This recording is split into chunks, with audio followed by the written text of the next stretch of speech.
อยากได้เดี๋ยวสิซอยคนละหัวคนสิบันลงทานไทยมาเนาะคนไม่ต้องทานไทยเพราะสิมาซอยเอาคนละหัวคนผู้เดียวนี่มันจะเบิ้ลเป็นผู้เดียวเอาหัวหน่อยเด้อเอ้ยนี่เอา2เลยเอ้ยนี่เราขายถึกนี่พี่น้องเอาหัว30เอานี่พี่น้องเนาะโอ้ยเอาให้เราต้องพักแล้ว2อัน2เอาหัวนึง30เอา40ก็รู้แม่ชื่อ30เอาแล้วกันบาทเด้อมีบ่หัวน้อยเจ้าก็ได้เอาหัวหน่อยมาหัวหน่อยเนาะมันจะซอยผู้ละหัวเอาผู้ละหัวเอาหัวหน่อยซะเนาะราคา30,000อันนี้1 2 3คนแล้วนี่พี่น้องไอ้ยายมายะนี่2คนไปแล้วผู้นี้พี่น้องไปก่อนหมู่ผู้นี้ไปก่อนหมู่แล้วผู้นึงไปก่อนหมู่แล้วไปก่อนหมู่แล้วมาเอาเงินเด้อไปก่อนหมู่มาเอาเงินผู้นี้ไปผู้คนที่2ไปแล้วคนที่2ไปแล้วคนที่3แบก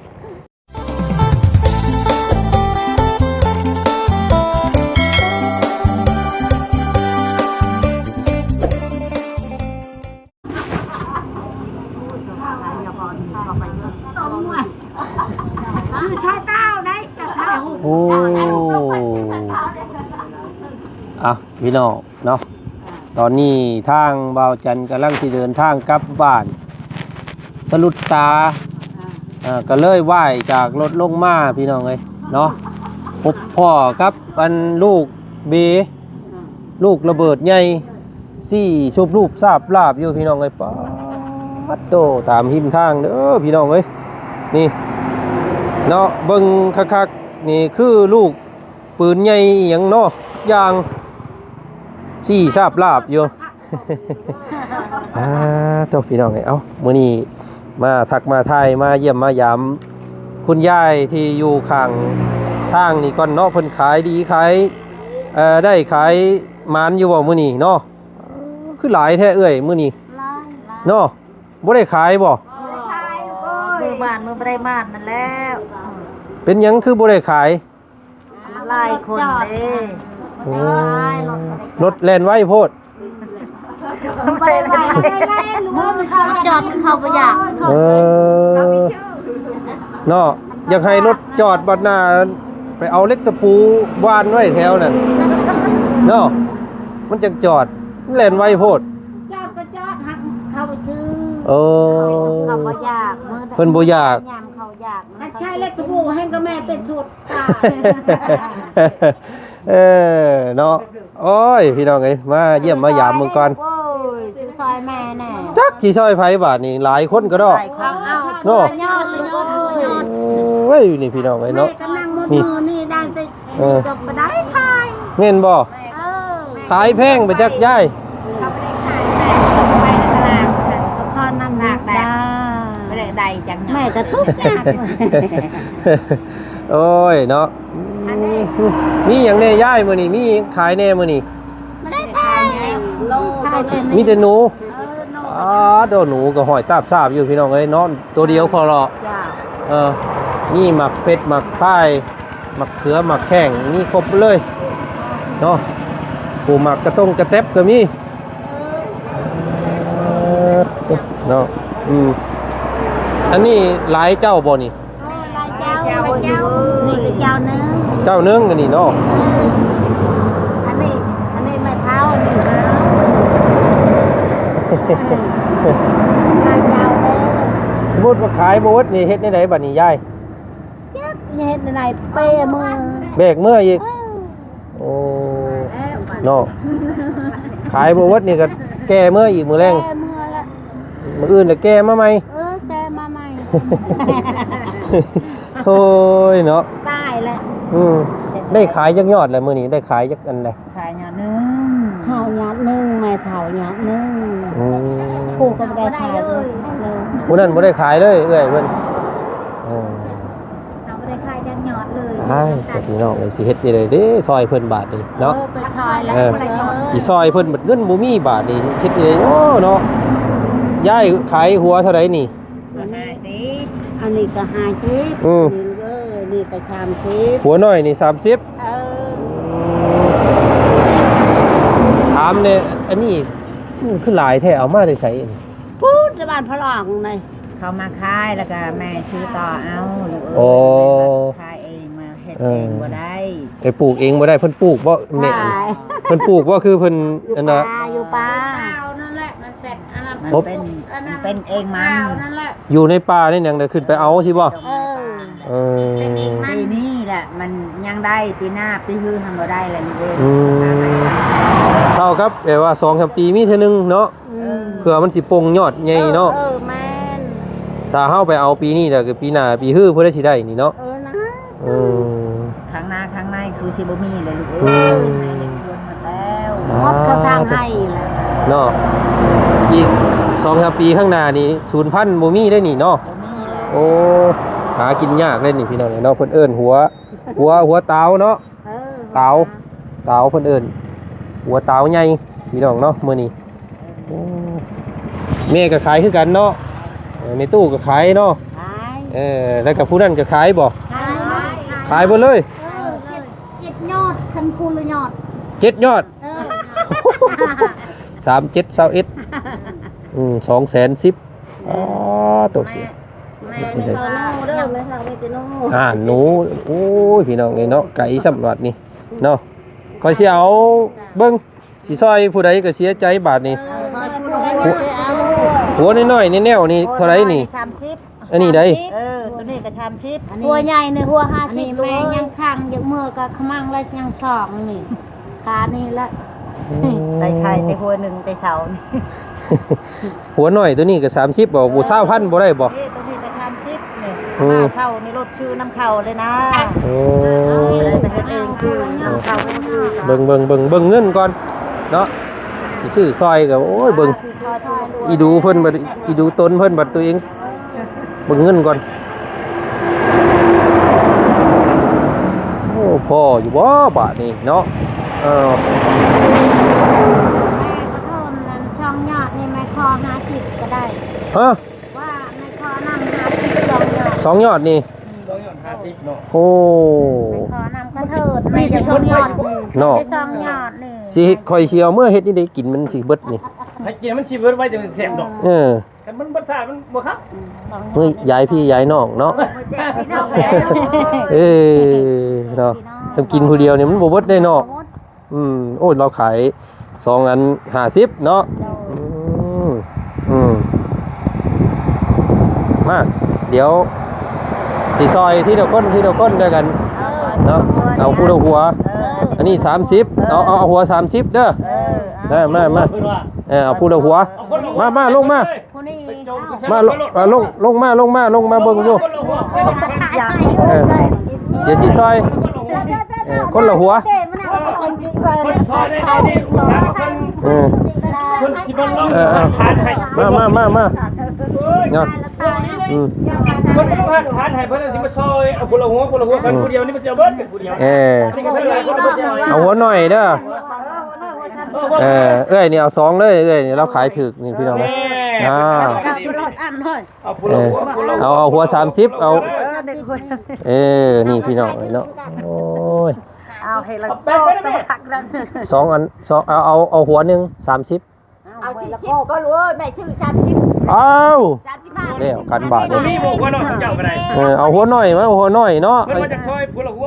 เอาผู้ละหัว ผู้ละหัว เอาหัวหน่อยซะเนาะ ราคา30,000 อันนี้1 2 3คนแล้วนี่พี่น้องไงยายมาย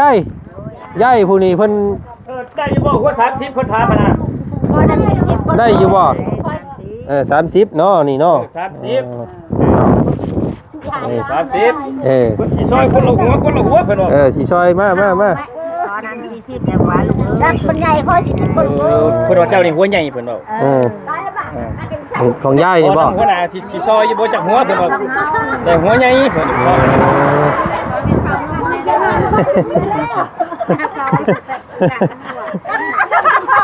นี่ไหน เป็นอะไร ล่มโอ้ยเนาะ ไม่ใช่รถเดบิวต์คนละหัวคนละว่าหัน เดี๋ยวยันมันหลงกันเดี๋ยวมันหลงกันนี่เอาที่ละคนมา คนหมด เอาคนหนึ่งก็ชอบ นี่2คนไปแล้วผู้นี้พี่น้องไปก่อนหมู่ผู้นี้ ไปก่อนหมู่แล้วผู้นึงไปก่อนหมู่แล้ว ไปก่อนหมู่แล้วมาเอาเงินเด้อ ไปก่อนหมู่มาเอาเงิน ผู้นี้ ไปผู้คนที่2ไปแล้ว คนที่2ไปแล้วคนที่3แบก รถที่2ไปคนที่3ก็ไปแล้ว กันนี่ก็ยังตีนเปล่าเลยไม่ได้เกือบนะ หัว30เด้อเนาะ 30เด้อ คนที่4คนที่5คนที่6คนที่6ไปแล้ว หนูยายบ่ได้ขายน้ำหมูบ่ใช่เจ้าฮะ เราเป็นยังไง คนหัวใหญ่กูมูเพิ่นว่าขายคน30มันลุก โอ้เราแบกบ่ได้พี่น้องเอ้ย โอ้ มือเป็นหยังใหญ่นี่ โอ้ลายแล้วลายปีแล้วได้ลูกเอ้ย โอ้ ซอยแม่เท่านั้นได้หนูเลยเป็นกับแบนก็บ่เป็นตัดก็บ่เป็นเอาดิ 50นี่เนาะอืม แม่นี่ข้าวเต่า เอาเดี๋ยวหามไปแหละมายืนก่อนเด้อเดี๋ยวสิเบิ่งแต่ละคนเอาย่ายสิซอยย่ายเพิ่นซาตัวนี้เอาเนาะ50เนาะโตเบิ่งอันอีกอันนึงจะขัวเลยหั่นพี่น้องเอ้ยเนาะคนนักเอาคนนี่แล้ว เอา เป็นโนนี่ มาบาทนี้พี่น้องเอ้ยเนาะเดี๋ยวสิขั้นตอนจ่ายเงินได้บาทนี้เนาะโอ้มาเดี๋ยวเบิ่งก่อน3เบิ่งเนาะนี่เอาจ่ายให้ผู้อาวุโสเพิ่นก่อนเนาะย้ายผู้นี้พี่น้องเอ้ยย้ายอันซื้อย้ายแนวใดย้ายเจ้าซื้อหยัง ว่านั่งกว่าบายนะยาอินโด มีตู้หยังเจ้าน่ะ ชื่อลานเพิ่นอินโด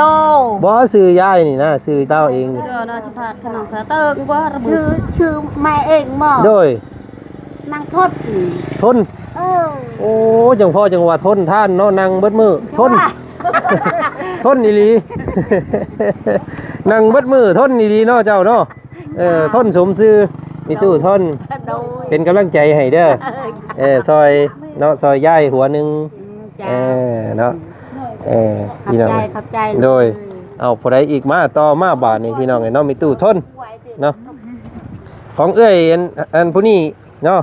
เมื่อกี้นี่50เนาะเจ้าเนาะเอ้ยขายนี่เอ้ยก็ได้มือแล้วเด้ปลาเต่าแล้วแบกจนเลือดยางตกออกบาทนี่พี่น้องเอ้ยข่อยสิกินแซ่บอยู่บ่บาทนี่แซ่บอยู่แล้วอันเอ้ยซื้อหยังเจ้าน างร้อย โอ้สิน้อยก็หมู่เนาะนางร้อยสิเป็นลูกหลาเอาเอ้ยเป็นกำลังใจให้เด้อซอยเจ้าเฮากับบ่มีคือกันเนาะก็ซอยเนาะอันผู้นี้หัวละ30 2คนเพิ่นเนาะมาพี่เนาะ30เป็น60แล้วเนาะเบิ่งโอ้เบิ่งก่อนเด้อเนาะเบิ่งเงินก่อนบาทนี่พี่น้องเอ้ยเอาเอ้ยยุบก่อนเดี๋ยวปันกันเองเด้อเจ้า2คนเด้อเบิ่งก่อนพี่น้องใส่เลยโอ้ยเนาะตากล้องเฮากับบ่มาละบาทนี่พี่น้องกันดีอยู่รถผู้เนาะโอเคปันกันเจ้า2คนเนาะเนาะซอยเด้อเนาะเป็นกำลังใจเนาะถึงมันจะบ่เบิดก็ซอยเนาะมื้อนี้เนาะซอยผู้นึงก็ยันเสียใจผู้นึงเนาะเอาขอบใจเด้อเอาขอให้ขายเบิดไวๆผู้ใดอีกบาทนี่พี่น้องเอ้ยยัง2คนเจ้าบ่ยังผู้นี้เนาะกับผู้นี้บางคนใส่คนละ30เป็น60เนาะก่อนเด้อแป๊บนึงบาทนี้พี่น้องเนาะยังผู้นี้ก็30เนาะ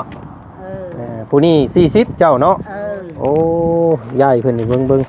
เนาะหัวใหญ่เราขอนำ40ได้บ่เราว่าพี่น้องเนาะเอาจังสั่นให้50เลยเด้อนี่ลูกเอ้ยหนูบ่ได้เอาในยายเฮาบาทนี่มีหยังอีกแน่เจ้ามีแต่หนูตัวเดียวว้าย มันสิเฮ็ดที่ใดเฮาบัดเมื่อไก่อย่ามันเน่าได้ตัวนี้เนาะมันเป็นแบบนี้ใครอยู่นี่พี่น้องเอ้ยเดี๋ยวเอาเงินให้ผู้นี้ก่อน30ให้เราทอนมาก่อนเนาะเดี๋ยวสิซอยย้ายเพิ่นผู้นั้นเราบ่ได้ขายน้ำหมูเราให้ได้หั่นพี่น้องเอ้ย เนาะ เราให้เบิ่ง เนาะ ไล่มือนำให้มือเบิ่งสิซื้อหยังซอยเราเด้บาทนี่พี่น้องเอ้ยเนาะเพิ่นอันเบิ่งย้ายบ่ทอนก็ได้เอาให้เจ้าเลยชีดที่ไหนบัดนี้หนูเท่าไหร่หนูเจ้าฮะ40โอ้ยบาทนี่เอาเนี่ยไม่ขายให้ก็บ่ได้เนาะหนูนี่บ่เอาลงตัวนึงในหมดมือครับบาทหนูตัวเดียวบ่ได้ขายเราก็ได้เนาะบาทก็บ่เราเฮ็ดที่ใดบาทนี่ว่าเงี้ยนะบ่ที่เลยฮะเอ้าผู้นี้ก็ยังบ่ได้อยู่โอ้เบิ่งหั่นครับพี่น้องเอ้ยเนาะยังบ่ได้จับยากัน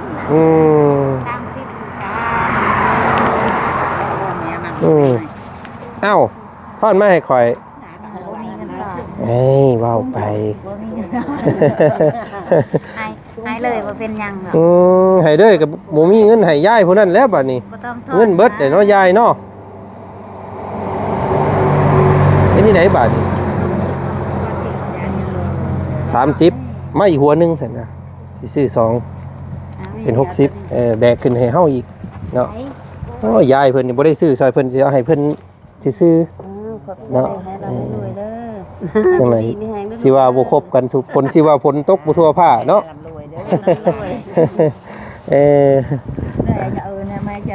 ครับเมื่อขายเมื่ออย่างเด้บาทนี่พี่น้องเอ้ย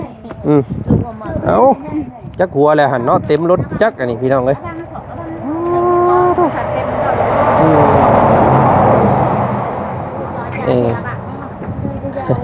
หอยพี่ใส่แม่อีบ่เว้ยหอยแม่โอ้บ่ได้เอานั่นเนาะมันไก่มันอันนั้นได้พี่น้องเอ้ยเนาะนี่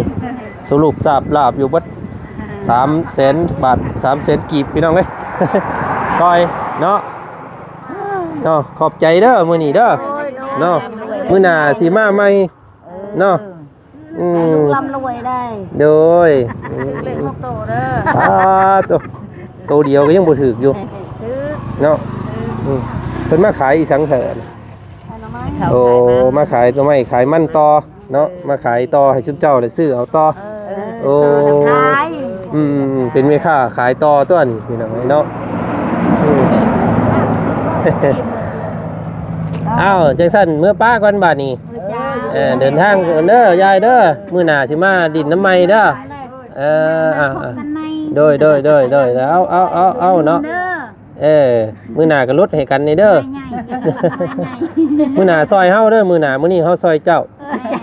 เนาะมื้อหน้าซอยกันได้มื้อหน้าเด้มาขายยังไงค่อยซอยขายแตงโมก็เข้าซอยแล้วเด้ออยู่นี่